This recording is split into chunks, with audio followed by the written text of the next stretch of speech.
yang berkelap-kelip di waktu malam. Sangatlah indah ketika jatuh. Terimalah salam indah dalam Islam. Assalamualaikum warahmatullahi wabarakatuh. Jauh pulau dari Malaka. Pergi haji ke kota Mekah. Dengan bismillah acara dibuka. Moga semuanya mendapat berkah. Alhamdulillah pujian kepada Allah Rabb penguasa alam. Atas cucuran nikmat yang tak terhitung dengan kalam. Selawat beriring salam kepada junjungan alam Nabi yang syafaatnya dinantikan siang dan malam agar selamat di akhirat kelak nantinya.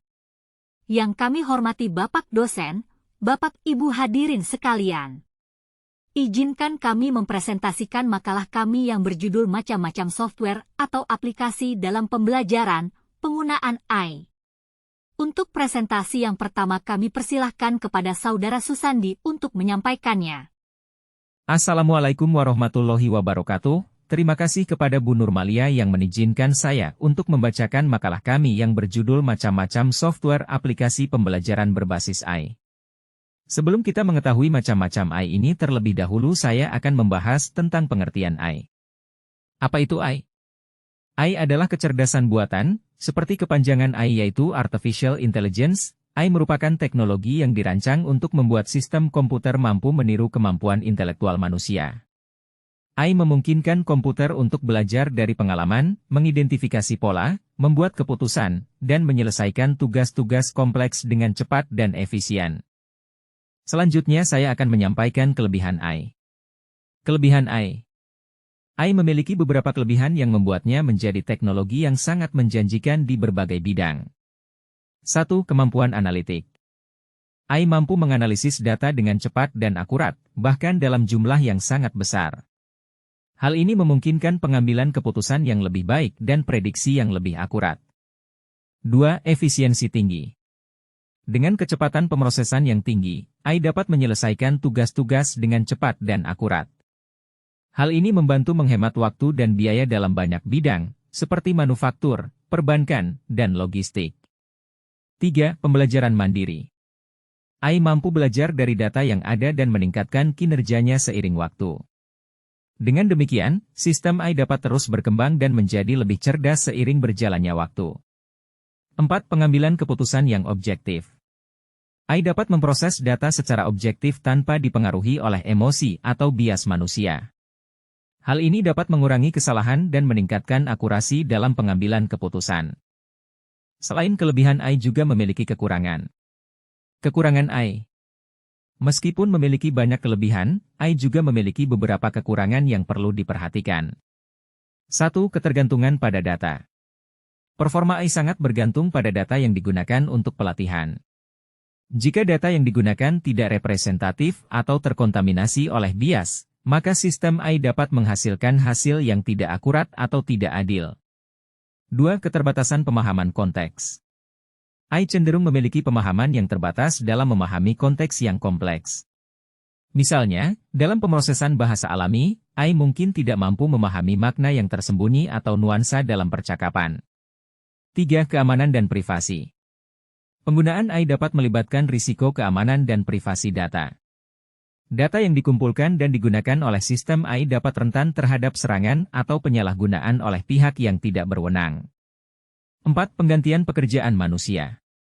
Kemampuan AI untuk mengotomatisasi tugas-tugas dapat mengancam pekerjaan manusia.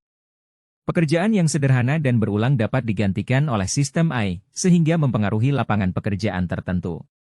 Setelah saya menyampaikan tentang kelebihan dan kekurangan AI, saya akan menyampaikan sedikit tentang seputar sejarah perkembangan AI. Sejarah AI berawal di tahun 1950 oleh seorang ilmuwan matematika, Alan Turing dalam tulisannya berjudul Computing Machinery and Intelligence mengeluarkan pernyataan yang membangkitkan semangat pengembangan AI. Turing menyatakan bahwa jika manusia mampu menyelesaikan masalah dan membuat keputusan berdasarkan informasi dan tatanan yang tersedia, mengapa mesin tidak bisa melakukan hal yang sama? Maka para ilmuwan lain pun semakin yakin dan semangat untuk menciptakan mesin yang dapat menyerupai kecerdasan manusia. Pada tahun 1956 nama Artificial Intelligence pertama tercetus dari John McCarthy dalam sebuah program AI Dartmouth Summer Research Project on Artificial Intelligence (DSRPAI). Namun sayangnya proyek ini tidak berjalan semulus rencana awal, karena kurangnya komitmen dari para peneliti yang terlibat. Pengembangan AI saat itu cenderung lambat, tetapi proyek inilah yang memulai peluang AI hingga bisa berkembang seperti saat ini. Perkembangan pesat terjadi pada AI selama tahun 1960-an, di mana komputer kini telah mampu menampung lebih banyak informasi dan lebih mudah untuk mendapat akses yang cepat dan murah. Beberapa algoritma machine learning juga mulai dipakai untuk menyelesaikan permasalahan spesifik. Pada tahun 60-an juga muncul Eliza. Masih menggunakan NLP, Eliza adalah chatbot pertama sebelum dikenal Siri, Alexa, dan berbagai robot NLP yang ada sekarang.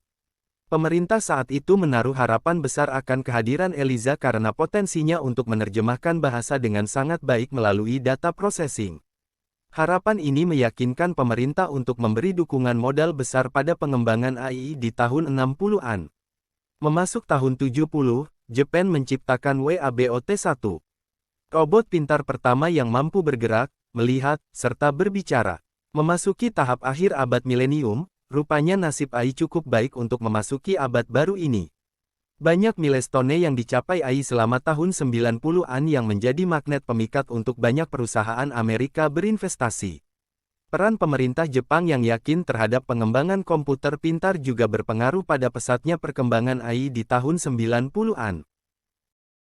Pada tahun 1997 mesin Deep Blue yang dikeluarkan IBM untuk pertama kalinya dapat mengalahkan pemain catur kelas dunia, Garry Kasparov yang menjadi berita besar pada perkembangan AI di masa itu. Pada tahun yang sama pula Windows mengimplementasi penggunaan speech recognition software pada Dragon Systems yang diciptakan. Tahun 1998 AI berkontribusi pada mainan anak-anak. Furby adalah binatang robot mainan pertama yang diciptakan dan memperoleh banyak perhatian di kalangan orang tua. Dave Hampton dan Caleb Chung berhasil mengimplementasi AI tidak hanya dalam pekerjaan serius, tetapi juga untuk hiburan sehari-hari. Dilanjutkan dengan keluarnya Artificial Intelligence Robot AIBO oleh Sony pada tahun 1999. Robot berupa anjing ini mampu berinteraksi dengan dunia luar baik itu pemiliknya, lingkungan sekitar, bahkan AIBO dengan lainnya jika bertemu. Perkembangan AI sangat pesat pada saat menutup abad 20 tersebut. Di abad 21 ini AI semakin siap untuk tampil di hadapan umum. Selama awal tahun 2000 penggunaan AI terus meningkat, dan informasi seputar AI semakin banyak disebarkan. Film adalah salah satu media penyebaran informasi AI, di mana saat itu banyak film yang menceritakan tentang AI dan penggunaannya sehingga orang semakin paham gambaran AI seperti apa yang akan terjadi ke depannya. Korporat juga semakin marak menggunakan AI dan terus mengembangkan machine learning dengan dukungan perangkat komputer yang sudah memadai.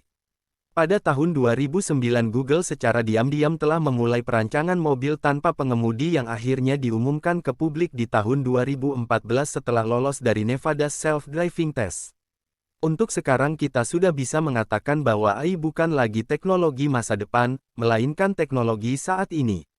Kini penggunaan AI adalah hal yang umum dalam segala aspek kehidupan.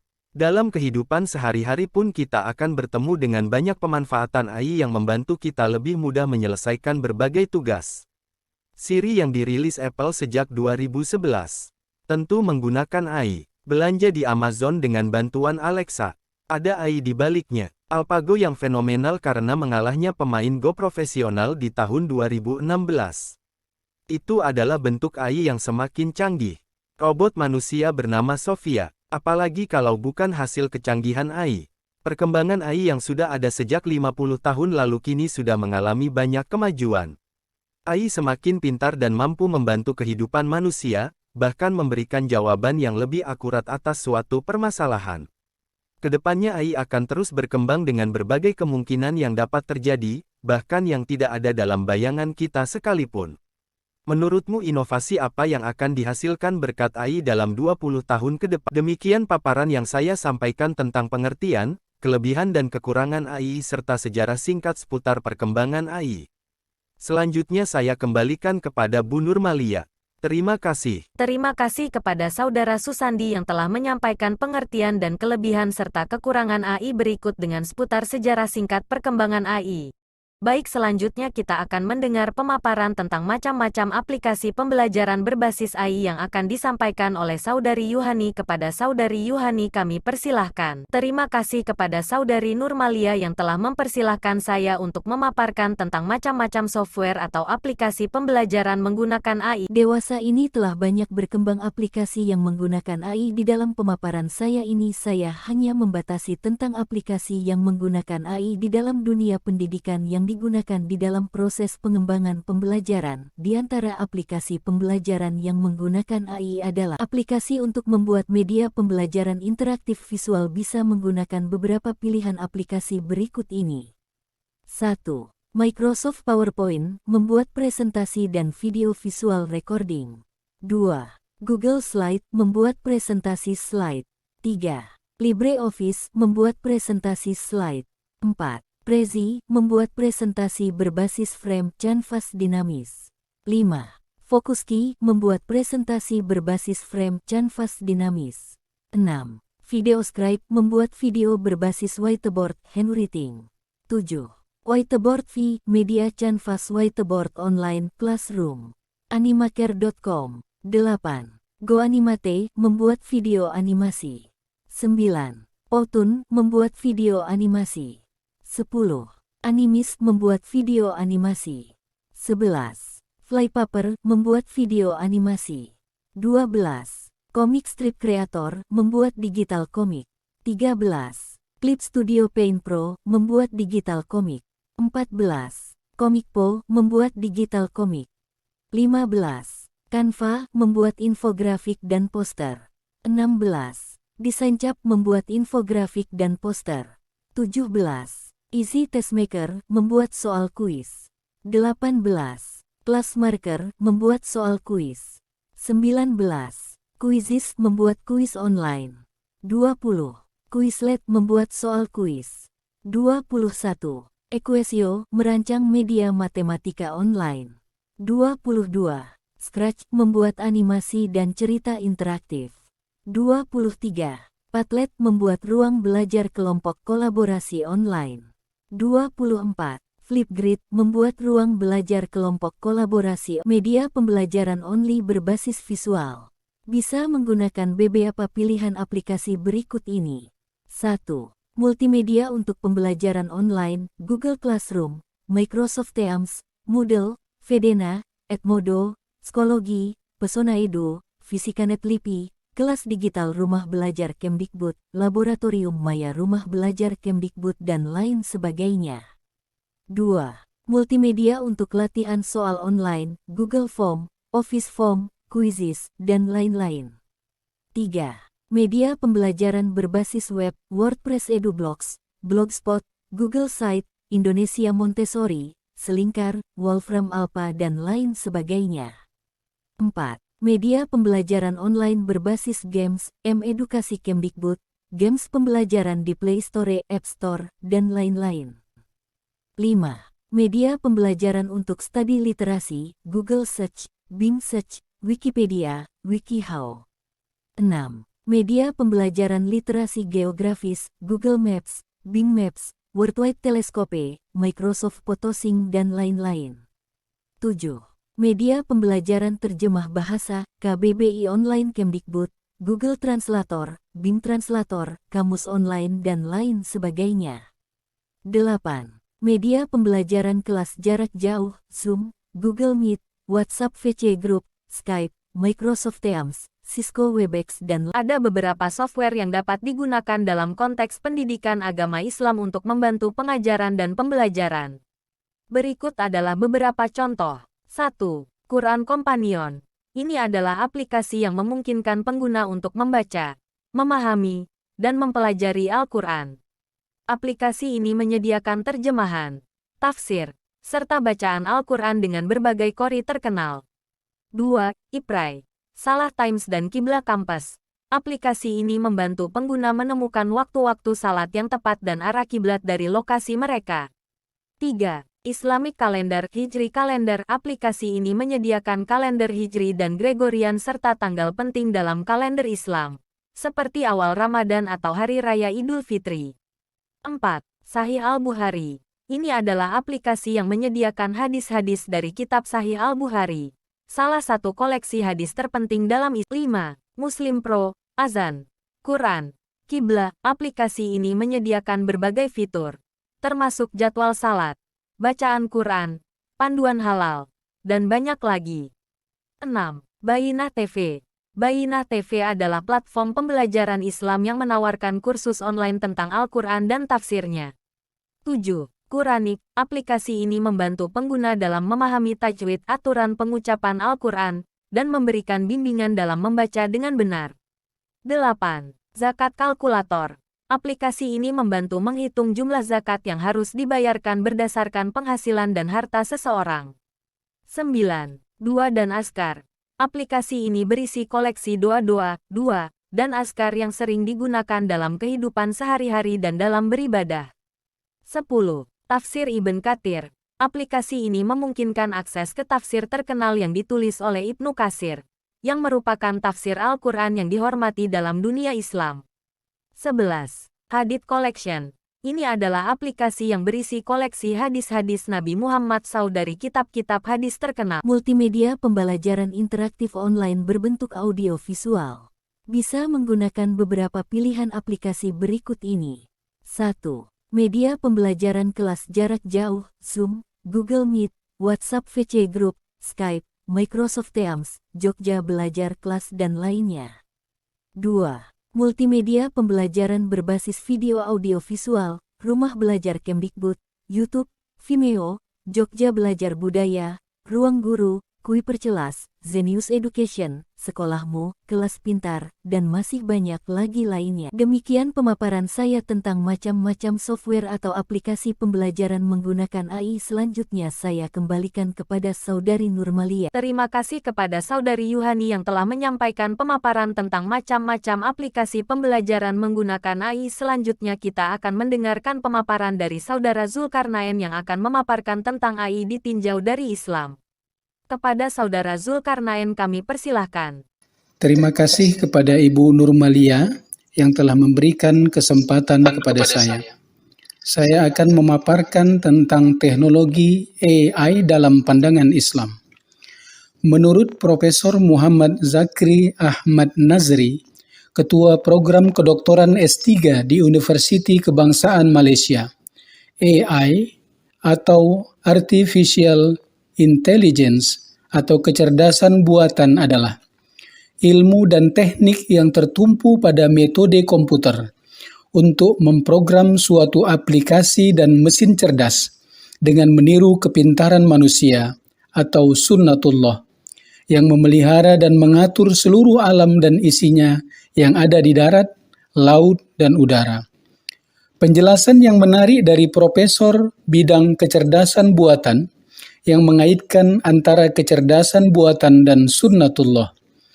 Beliau menambahkan bahwa sunnatullah yang beliau maksud di sini adalah hukum atau ketentuan Allah Azza wa Jalla yang saintis barat sebut dengan nature's law atau intelligence design dan sebagainya yang merangkum hukum fisika, biologi, kimia, astrologi, dan sebagainya.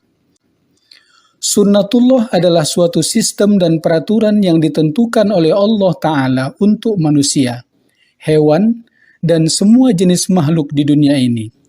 Sunnatullah tidak akan berubah dan tidak ada siapa yang dapat merubahnya, sejak Allah Ta'ala mewujudkannya sampai kapanpun.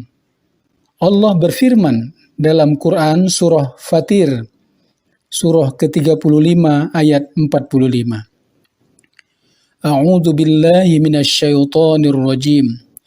Fahal yanzuruna illa sunnatal awwalin. Falan tajida li sunnatillahi tabdila. Walan tajida li sunnatillahi tahwila. Artinya, maka sekali-kali kamu tidak akan mendapat pengganti bagi sunnah Allah. Dan sekali-kali tidak pula akan menemui penyimpangan bagi sunnah Allah itu. ilmu komputer bukan sekedar mengadopsi kecerdasan manusia, tetapi pada hari ini malah mengadopsi kecerdasan lebah, lalat, burung, semut, sifat elektromagnetik, keharmonian musik, dan sebagainya. Apa yang dikatakan oleh ahli kecerdasan buatan dari negeri jiran ini dapat membuat kita bahwa semakin kagumlah kita dengan kebesaran Allah, dengan memerhatikan kejadian-kejadian alam yang diatur oleh sunnatullah. Bahkan yang lebih menariknya, ilmu komputer menirunya dan dapat menyelesaikan masalah kompleks. Wallahu a'lam. Demikian pemaparan saya tentang AI menurut pandangan Al-Quran. Selanjutnya saya kembalikan kepada Ibu Nurmalia. Terima kasih. Terima kasih saya ucapkan kepada Saudara Zulkarnaen. Baik Bapak Ibu hadirin, perkuliahan daring siang hari ini. Demikian tadi presentasi makalah kami tentang macam-macam software atau aplikasi pembelajaran menggunakan AI. Semoga dapat bermanfaat dan menambah wawasan kita. Dan kami mohon maaf dengan penampilan presentasi kami yang menggunakan video digital yang menerapkan aplikasi AI.